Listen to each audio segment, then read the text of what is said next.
So my parents brought me and my two younger sisters in 2004. I was 6 and my sisters, they were 2 and 4. I began kindergarten a few weeks after we arrived, and we lived with our uncle living in Georgia, which is why we settled there, and we lived with him for about a year in a trailer. So the elementary school I started at was not the one I ended with, and until 2nd grade I was in ESOL, which is for English learners. And usually when a kid comes from a foreign country, they're in ESOL until about middle school. But I was able to stop in 2nd grade. I don't know really why. I guess because I scored well. But my ESOL teacher saw a lot of potential in me, and it's actually when I started realizing, I can do better than my American peers. And so I started pushing myself to get to the highest reading group level. And so for the longest time I started out in the first reading groups, and then I was in second for quite a few years. And then I eventually made it to the highest reading group. That is what really encouraged me to push myself to be better than my peers. And so when I began middle school, I was assigned to honors classes. And I remember in my first year of middle school, I made all A's. And that was very surprising to me because I've never made all A's for a whole year. And so now that really encouraged me, and that's when I knew that I could do it, that I could do more, and that I could actually be, smart. Since then, I have always challenged myself. I've always taken higher level classes, and it is what has led me to want to go to college.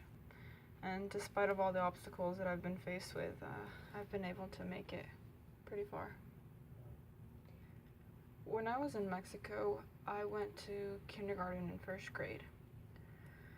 And I remember exactly what school was like there. No buses, really old desks, a building with just a roof, no walls, a chalkboard, and we didn't have any books. And we had just one professor for one class. And so it was basically all the kids who wanted to get an education could go. And there was about 30 of us in that class. And looking back at that point in my life, and looking when I was in 1st grade here in America, it's a really big difference, and it makes me appreciate everything that I have here. That's not to say that, I didn't learn anything when I was in Mexico, but it was an eye-opener being here and just interacting with a lot of students who are from other countries and learning from their cultures. And it's the educational system in America has really has pushed me even more to want to become someone better in this world and in this country. And if I were in Mexico, I don't think that I would have ever seen adversity in the educational system as I do now. And so I think it shaped me to be competitive and just have that drive to succeed.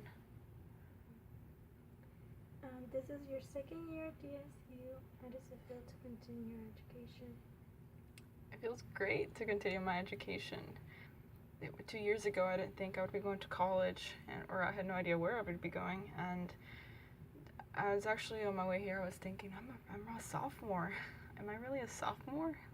I don't think I look like it, but it's kind of mind-blowing that I am, because I'm like one of the first in my family to go to college here in America.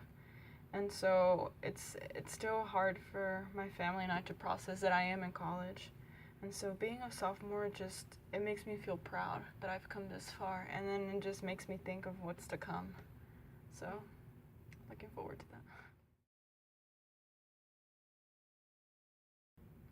I like the library the most on campus because it is probably the one place where I can get all of my work done. And if I were to go back to my dorm, I would really look at my bed and want to lay down. But when I'm here, like, I have no other choice but to focus on my work. I participate in a lot of extracurricular activities. There are clubs here on campus, such as the biology club, the M club, which is science related for minorities. Also the Latino Student Association, which I helped start last semester. And also I am part of a nonprofit organization called HOPE, which is one of the largest Hispanic organizations in the Southeast. And so I began working with HOPE when I was in high school. And back then I served as a leader, as a president at my high school. But after I graduated, I continued serving. I was a graduation coach, which is what I am now. So I mentor 8 students throughout the whole year, juniors and seniors, and I help them and I guide them through the college and scholarship application process. And that really takes up a lot of my time. So I have an internship that I was so blessed to receive this past summer. So I'm doing an internship at a clinic here in Philadelphia that I'll be volunteering at for the whole year, throughout the year. And then as the year goes on, I hope to do more volunteer work with clinics and hospitals in the community. And we all saw you got up and talked to the governor of Delaware. How do you feel to be thrown into the spotlight? I definitely wasn't expecting to be asked to speak before the governor. I was really enjoying my sandwich. But I can see why Mr. Graham asked me to. Mr. Graham and I have we have a special connection. And he's actually like family to me. And he's always been there for me, and he's always asked me, what can I do to help? Every time he sees me.